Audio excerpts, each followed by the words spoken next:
Hey there, this is Edrumcenter, and we're going to talk about the Yamaha DTX8K-M in real wood finish. We're going to unbox it. Technically, Andy's going to unbox it, and I'm going to walk by a few times and supervise. Yeah. And then we're all play it for, what, almost a month now? Yeah. Something like that. Yeah, off and We've on. got some pretty good time with it, so I think we know enough to talk about it here, at least somewhat. And so we'll start off with it's the DTX8K is new. When did that come out? November of 2021. They just are still kind of starting to ship now, and it's a new offering from Yamaha for electronic drums, utilizing the DTX-PRO module, and it's the first kit that has mesh pads on it ever from Yamaha. Yeah. And it comes with a 12-inch mesh snare, 3 10-inch toms. Comes with the KP90 kick drum, and for cymbals you've got the RHH 135 hi-hat, PCY 135 crash. That one has 2 crashes. There's 2 of those. 2 PCY 135s, and then the PCY 155 15-inch ride. The kick drum is the KP90 is a 6-inch plain surface. Mhm. It's not real big. Comes with a Yamaha rack. Comes with the HS 740 hi-hat stand and SS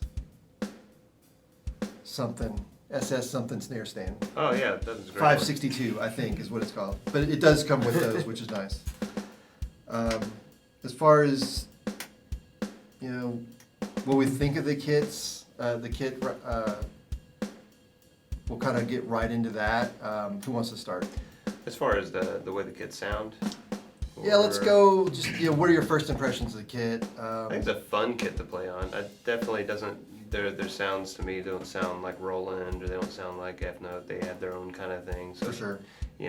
Which is kind of like acoustic drums or something. You go between brands and they'll have their own little thing depending on what sizes and blah blah blah blah blah. But these are electronic drums and they have their own kind of character to them.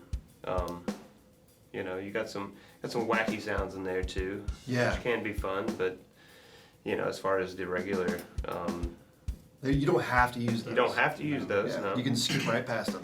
Yeah, exactly. I guess they're one of those things. If you're practicing and get bored, you can go start. What's like the third one's called like Spiralizer or something. Mhm. It's very strange. I probably wouldn't use it, but I'm sure somebody could do You can something really with push it. your creativity with it. Yeah. It definitely has more than just acoustic drum sounds, for sure. Exactly. And most companies do that. Not so much like F note, but like Roland has a lot of things like that. For sure. And that's cool. But I do think that just their regular acoustic kits have character. Yeah. They sound realistic. And you can change them. Like there's ways to. I didn't add work on any compression and editing or anything. effects. Oh yeah, it has that compression knob. Yeah. That's fun. Yeah, and the ambience knob, I believe. Right? Yeah. Yeah. So quickly and easily you can just kind of tweak a kit. You can get that nice pumping sound when you just dime the compression out. Yes. Like those, which you might want, you might not want. Obviously, too much compression sounds weird, but sometimes you might want that. Weird's cool. What do you guys think of the mesh heads? I think they feel good. And they're basically made by Remo, which makes the Roland heads. So I don't know if they're identical, but they feel very similar. Yeah, I don't think they feel any different than a lot of the Roland shorter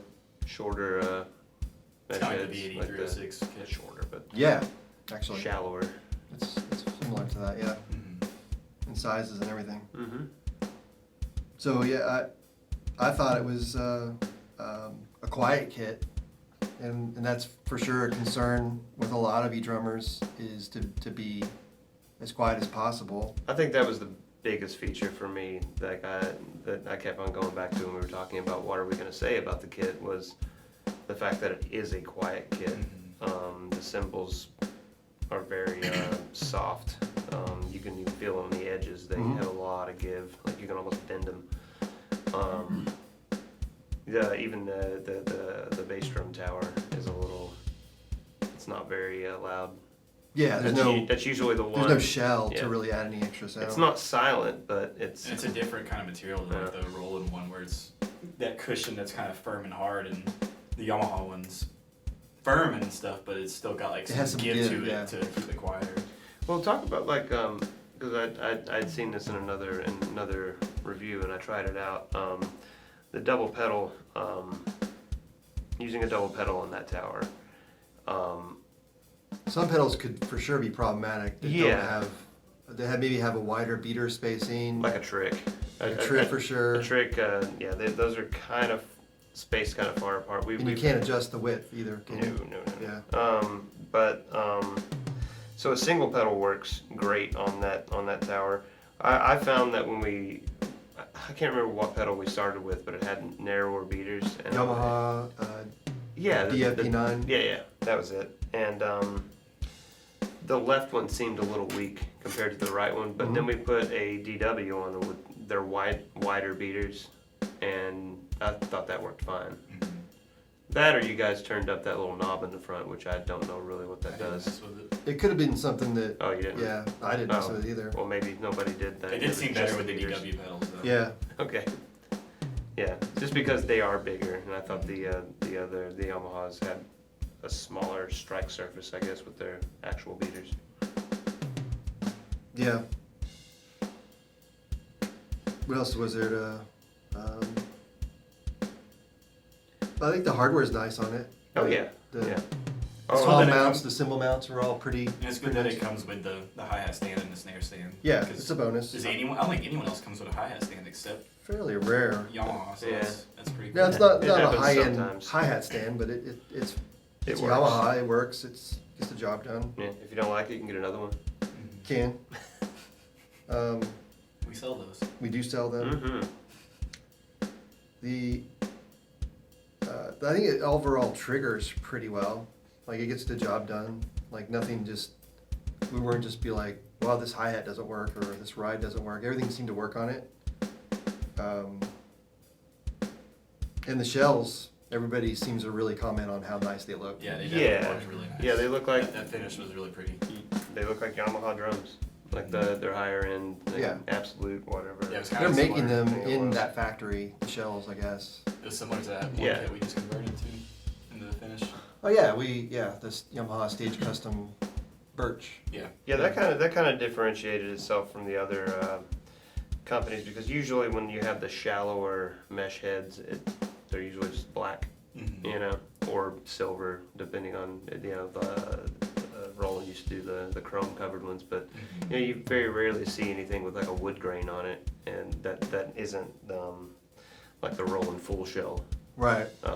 drums. So I thought that was kind of cool. Gave it a little class. Yeah, it's obviously smaller electronic kit, but it does pop because of that. I noticed too when we were packing that up today, that rack is really light, which is kind of nice. Yes.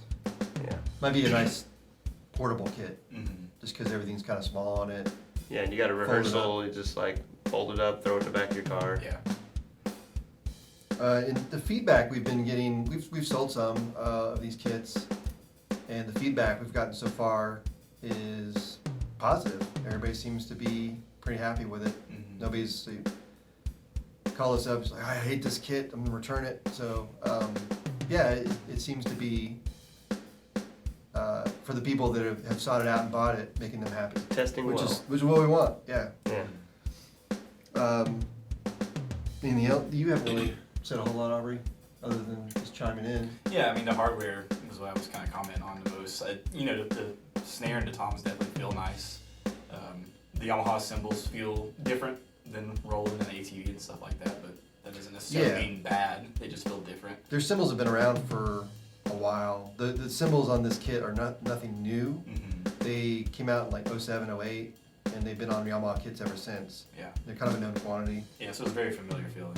If you have an older Yamaha kit and you're upgrading, this will be very familiar. Is the module any different than the than past modules that they've had for a while? Well, the DTX-PRO it got introduced with the DTX6 series.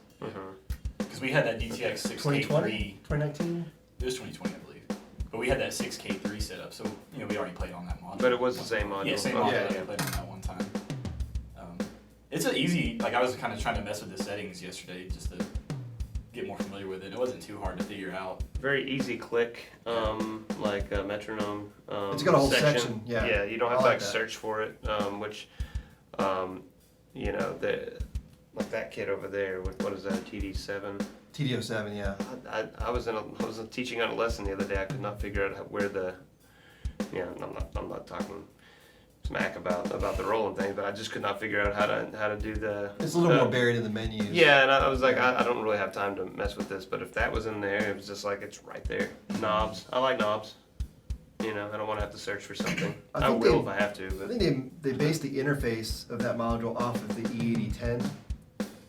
It's not exactly the same, but it's somewhat similar, and that was kind of a hit product for them several years ago.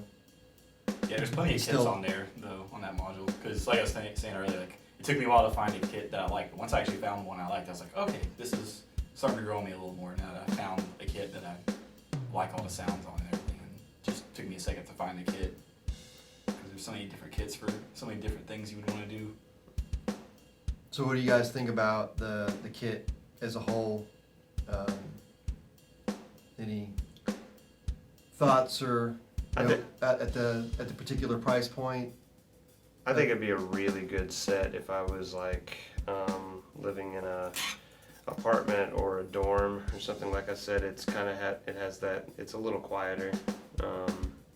It would be a good set for just practicing. The kit's for sure, or the kick is for sure louder on some of the equivalent Roland stuff.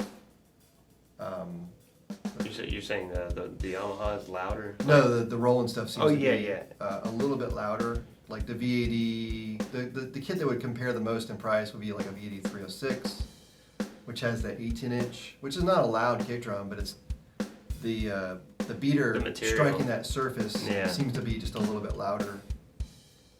Kick drum's always a little bit hard to control in an apartment, especially if you're on a top floor. Yeah. There's ways to address that. I remember when I got my first electronic kit and I brought it home. My downstairs neighbor was immediately called called the front office, and after spending $2,000 on an electronic kit, it was a bummer. So I was on when I got mine, I was on the bottom floor, thankfully. I didn't have to worry about that. But people, lots of customers have to deal with that, and they build like tennis ball risers and Yeah, that's what I see in the tons of forums all extra the time. carpet, and yeah, there's workarounds for sure. But I highly recommend making friends with your neighbors. She was always nice to me. That woman was really mean though. Behind the scenes. It can happen. She ain't my neighbor anymore, so you can print that. Yeah. But yeah, as for competition in this price though, one thing I didn't talk about, I did like that's better is certain brands' ride cymbals in that price range aren't the best when it comes to the bell, whereas the Yamaha bell did just work whenever I hit it. Yeah, Which was that was always a nice feature. It's a 15-inch, so it's got a little bit bigger of a strike surface than some others. Yeah, I didn't have any trouble with things working when I played it. No, not at all. I thought it was one of the easier plug and play sets that we've had before. Any kind of setup tips, since you're the one who set it up, like stuff hidden in small boxes or anything you can? Oh gosh, I don't know. I have a setup tip. Okay, Make sure you have the little anti-rotation stopper tightened down all the way. Oh yeah, Because otherwise the cymbal can move Yeah. in your strike zone and can change how it. What was that thing I did wrong putting the cymbals on? Was that it? I think you hadn't tightened those down. Yeah. They just weren't tightened down. They were too high too. I think. That too. I didn't think they went down further. So Yeah, I do remember that. I think I did that the first time too, and I just didn't remember. I was like, okay, so that's a thing. So yeah, you want to make sure those rotation stoppers are exactly how you need them to be. It seems like they're boxed pretty well. Nothing's really hidden or No. Everything's labeled pretty well. It's Yamaha, so it's got, you know, a good owner's manual and that kind of thing. I don't think setup would be too terribly difficult for anybody. And when you first fired up the module, it asks you what kit. Oh yeah. And then you put that in, and it just. I messed up on that because I think I said the wrong thing. Remember, I had to get you to factory reset it, and because I was like, I don't know what this is saying. I think I hit something and it was like kind of screwy. Like I don't really know what I did there. And then you were like, oh. Sounds like you just blasted past the setup phase. I did. I just wanted to play, and I was like. So if you do that and you select the wrong kit, I guess factory reset it. No, there's a way to change it in the settings. Okay. Because we did factory reset it, but when I was messing around in the settings yesterday, I saw a thing that literally just said like choose kit or something like that. I can't remember the words exactly, but you could just do it from there too, and you could change each individual pad as well. Which I think we thought at first you couldn't do, but I did find in the settings yesterday you can change the individual pad types. Well, I don't know 100% if this is the case, but I think they've upgraded the firmware multiple times on the DTX-PRO since it came out and we started messing with it back in 2020. And they for sure added the compatibility with the mesh drums and that kind of stuff. And this textured silicone pads as well. Oh yeah, I guess we should point out this kit is also available in a version that comes with textured silicone, which is Yamaha's existing pad type previous to this year. It's about $400 or $500 more for that, and we didn't really do an unboxing on that version because we know what those pads feel like already. If you want even quieter kit, get the textured silicone because those are so quiet. It feels like you're hitting a basketball. Like if you just have a bunch of. Is that good or bad? It's neat. Okay. I don't know if it's like bad. It doesn't. You know. Do you guys see any reason to like spend the extra $400 or $500 to get the texture silicone? If it's your preference and you've already had it before and you want to stick with it for sure, you could probably justify it. Yeah. Or if it was quieter. You know, that's the thing. I mean that's my biggest thing about this whole kit is that it's quiet, sounds good. It was fun to play on. All right. Well, I think we're getting kind of towards the end. Looks like you're pretty much set up. So, any final thoughts on the DTX8K? Anyone? There's also a second finish we didn't mention. There's that. Yeah, there's the Black Forest. Yeah. Yeah, I actually really like that finish. I like the real wood, but the Black Forest, just personally, I really like. Makes me take a ham.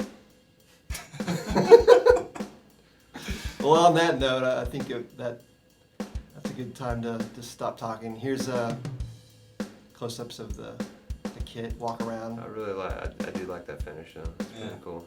It's like their natural color, I guess. Honey natural. I don't know. They call it real wood. Real wood. Yeah. Okay. It sure is. Hopefully it's really wood. Well, that's a wrap. Thanks for watching. Subscribe to our channel for more videos, and always buy your e-drums from Edrumcenter.